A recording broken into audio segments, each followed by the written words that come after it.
आज आपका चैप्टर मैंने पढ़ाया था पूछताछ केंद्र, बच्चों का पूछताछ केंद्र, ठीक है। उसमें थोड़ी सी ग्रामर दे रखी थी उपसर्ग के नाम से। तो उपसर्ग एक शब्द होता है जो किसी भी शब्द के आगे लगाते हैं तो उससे पूरा वाक्य का सेंटेंस बदल जाता है।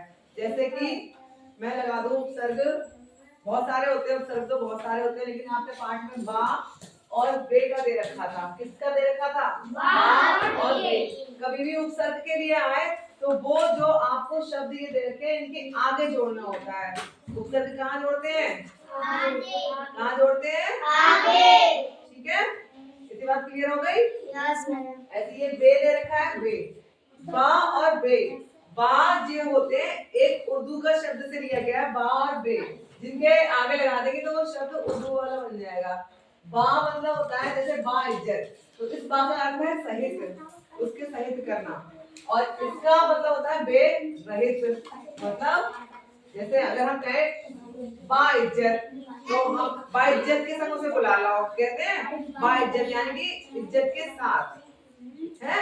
और हम कहते हैं बेइज्जत, तो बेइज्जत करने यानी कि उसकी क्या कर दी हमने? बेइज्जती, यानी उसे इज्जत नहीं मिली। तो कोई भी चीज जो नहीं होगी वो बे लगा देंगे, और जो हमें मिलेगी उसमें क्या लगा देंगे? बा। इनके बहुत सारे शब्द हैं, इनके आगे लगाना है।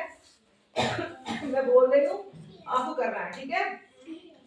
बा के आगे इज्जत लगा देंगे, क्या हो जाएगा? बा इज्जत, बा इज्जत, इज्जत के साथ, ठीक है। ये क्या लिखा है? कायदा, यानी कि कायदे के साथ। आप लोग करोगे इसे? चलो मैं करके बुलाती हूँ, आप लोगों को करना। कायदा यानी कि कायदे के साथ, व अदब, अदब के साथ। आ जाओ विजय, कोई सॉरी,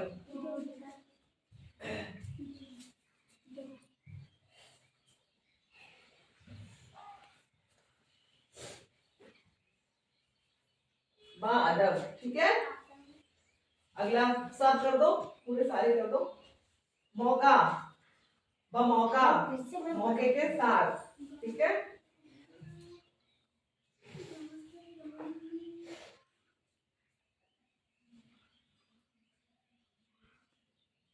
मुराद, बा मुराद,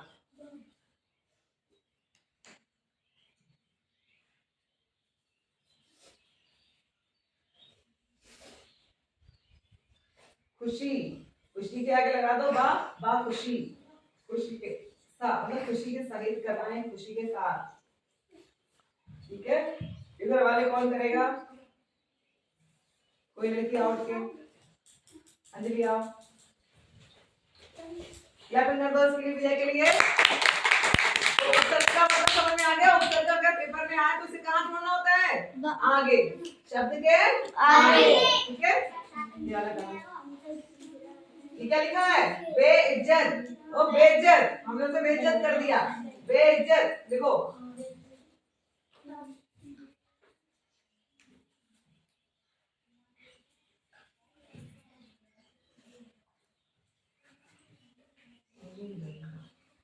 ई की, देखो ये होती है ई की, बेकायदा, मतलब कोई कायदे नहीं है, बेकायदा तरीके से बैठे हो तुम लोग, सुबह को ऐसे बैठ जाते हो, मैम कायदे से बकायदा बैठाती हैं, तुम कैसे बैठते हो? बेकायदा की तरीके से।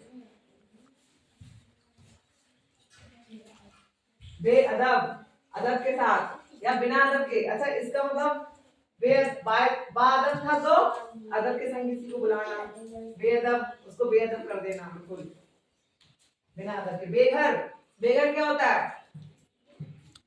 ये घर है, फिर बेघर हो जाओ, इसका मतलब क्या हो गया?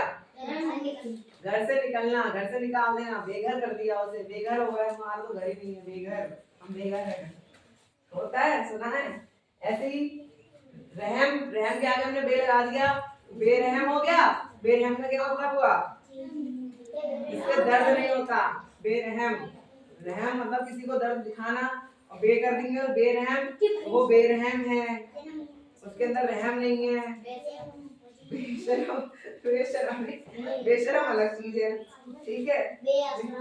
बेअसर, जिससे किसी चीज का असर नहीं हो। बेदाग, कि कोई दाग ना हो, मतलब किसी कोई तरीके का कलर ना हो, बेरंग, जिसमें किसी तरीके का रंग ही ना हो, बेरंग। और बताओ बेके तो बहुत सारे होते हैं, जैसे मैंने बताया बेशरम, बेढंग, बेरंग और बेमन। गुड। और बताओ, सोचो थोड़े थोड़े।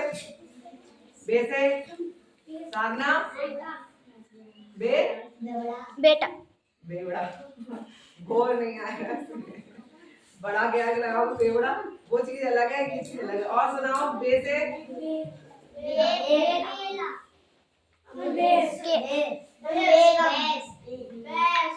बेगम। हाँ गुड, सचिन ने बताया जिसको कोई किस तरीके का गम ना हो, बेगम है ये तो बिल्कुल।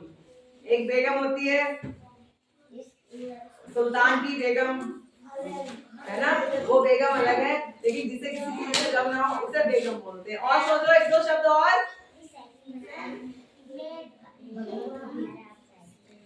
बगदाद, बेकदर। गुड। देखो सचिन बहुत अच्छे से कर रहा है, क्लैप करो।